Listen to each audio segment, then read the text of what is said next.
How's everybody doing? My name is Anthony Brian Logan, and today I got to come to you straight from the heart. I'm not really sure where I'll go in this particular video, how I'm going to get from point A to point B to point C, but my destination is to express to you how I feel about all of what's happening about these so-called protests, which ain't nothing but riots that have done nothing to actually help anything. They've only contributed to death, destruction, chaos, and just overall anarchy. Okay. First things first, I have zero empathy for any looters, anybody that's engaging in violence, none of that. Like, I didn't have any from the beginning. I did not have any before this thing happened, while it's happening, or right now. Zero. If you're a looter, shooter, or whatnot, you should consider Gitmo on the first class ticket, making big rocks into little rocks. That's number one. But number two, there was a little bit of empathy there for peaceful protesters. And when I say little bit, I do mean little bit. I'm talking about out of 100%, maybe 2%. There was a 2% opening in my closed, cold heart for these peaceful people. Okay. But now, after what I've seen over the past few days, that 2% is gone. I've welded that door shut. I've taken it out of my heart and thrown it away. You're not gonna find it anymore, okay? I have no empathy for the looters or the so-called peaceful protesters. I see them as the same people, and I'll explain that in a minute. The reason why I'm saying this right now is because, like I said, I've seen a few things over the past few days that have really sickened me. You have more black people that have been shot, killed during these so-called protests than were actually killed in the incident we're talking about, which is George Floyd. That was the original purpose, right? Because everybody's protesting and carrying on because of the death of George Floyd. They said, oh, well, the officers, they didn't get arrested. They were doing too much.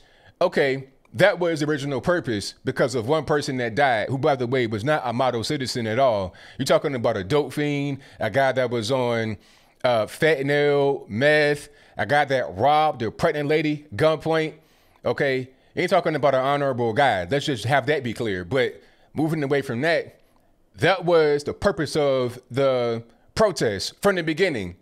But now it is devolved into just pure pandemonium and chaos. The main thing that set me off and really affected me personally was the death of 77-year-old David Dorn. He was a retired police captain out there in St. Louis who responded to a burglary call at a pawn shop. So he's out there trying to protect the community, trying to protect businesses. And what happens? Not only does he get shot and killed right outside the pawn shop, it also is streamed on Facebook Live. Is anybody there rendering him aid? Is anybody there trying to help this man as he loses his life right there on the sidewalk? 77 years old.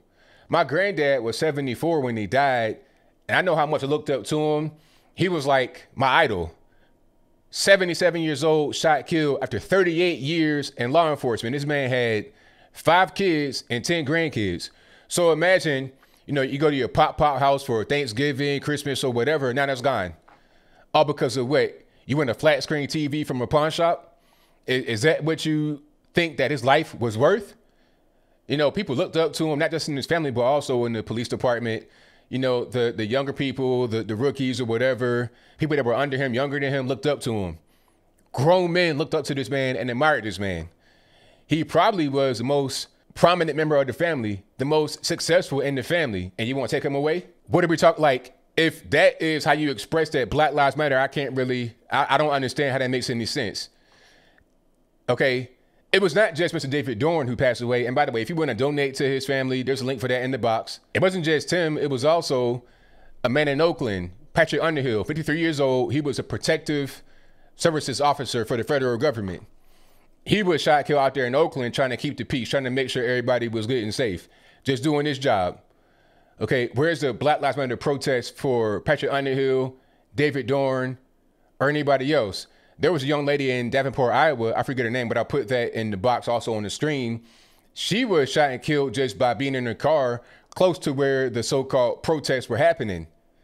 Okay, so I don't understand how Black Lives Matter. I can't really tell. You killing old men for flat screen TVs. And you know what? This is why I say that black on black crime is really important. What you're seeing right now on a national stage, the 77-year-old man that got shot, killed, the young girl that got shot, killed, people that are getting beat up, assaulted, people that are getting guns pulled on them, black folks getting guns pulled on them, black folks getting their businesses robbed and looted and burned and everything else. You see that on a consistent basis in the black so-called community, which ain't no black community anyway. It's black neighborhoods. You see that all the time in black neighborhoods consistently. Okay, so when I talk about black on black violence, I'm talking about that. I'm talking about the everyday chaos, pandemonium, and destruction that we do to each other in our own communities. That's what I'm talking about. That's why it matters. So when anybody wanted to call me a coon or Uncle Tom or a sellout or a Sambo or something like that, what are you even thinking about? You're the coon. You're retarded for not wanting to talk about the most important and pressing thing.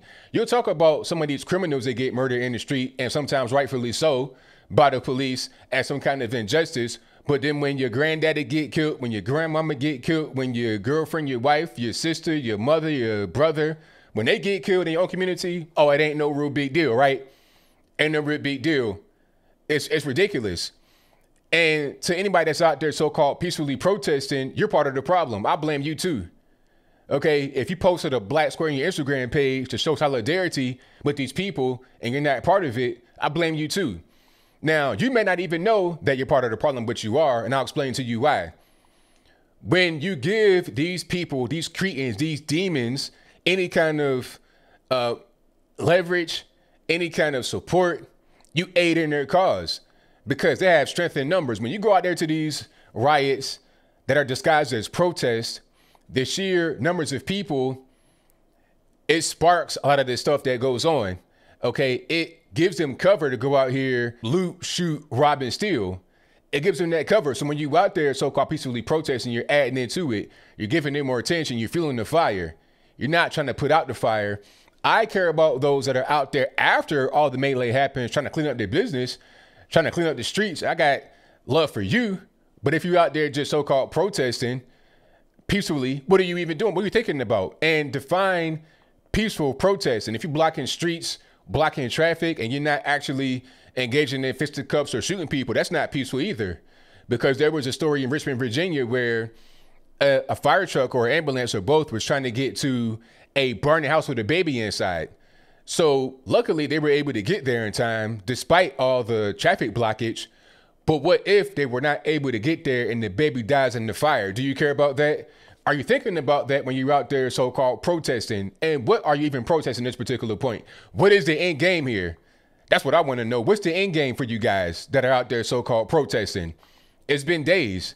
Like you could say that it's about recognition and trying to spread a message and trying to be vocal, trying to, get some attention to the cause, trying to, okay, everybody knows what the cause is. Like, it ain't nothing new. Police brutality, white man bad, orange man bad. Okay, we get it. And so what? Do you need to take days to do this, to get that across? How many more black people, white people, Asian and everybody else have got to die, have got to get seriously injured, have got to have their lives and their businesses ruined before we say enough is enough and it's over with? If you were out there protesting peacefully, non-peacefully, you are the same in my eyes. I don't care. I just don't care anymore. I'm done. David Dorn, may he rest in peace. Patrick Underhill, may he rest in peace. Everyone that died as a result of the protests, may they rest in peace. I don't think the news will cover them too much. That's not really going to be a big thing, right? Who cares, right? Just another black person that gets killed in the black community, just the same as always. I'm getting tired of people trying to protect criminals, trying to protect those that don't need to be protected. I don't think that it was a thing that's good that George Floyd died, but if he did not live that kind of life that he was living, he'd still be alive today.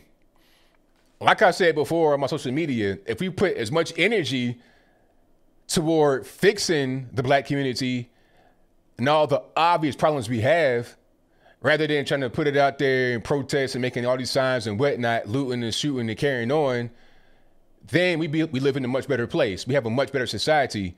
Maybe Floyd wouldn't have been in that circumstance to begin with, trying to pass a fake check or a fake $2 bill or whatever it was. Okay. Maybe he wouldn't have been on drugs. Maybe he wouldn't have had any kind of physical problems that led to his death. Just maybe. I'm just saying. People have their whole ideology twisted. You want to protect criminals and speak about them all the time, police reform, social justice, all kind of stuff, right? Talk about them all the time. But just your regular everyday people trying to struggle to make it in the hood that aren't involved in crime, they're just regular Joes. They get sent to the back burner. Your focus should be on the regular everyday person as is mine, not the average criminal. The criminal should be excommunicated from the community. They should not be caped for. They should not be protected at all. But that's what we're doing, and you see the results. But I think I'll leave that right there for now. And what say you? Do you think the looters, shooters, rioters, and protesters are one and the same like I do? If that's your viewpoint, let me know why in the comments below. Or are they different?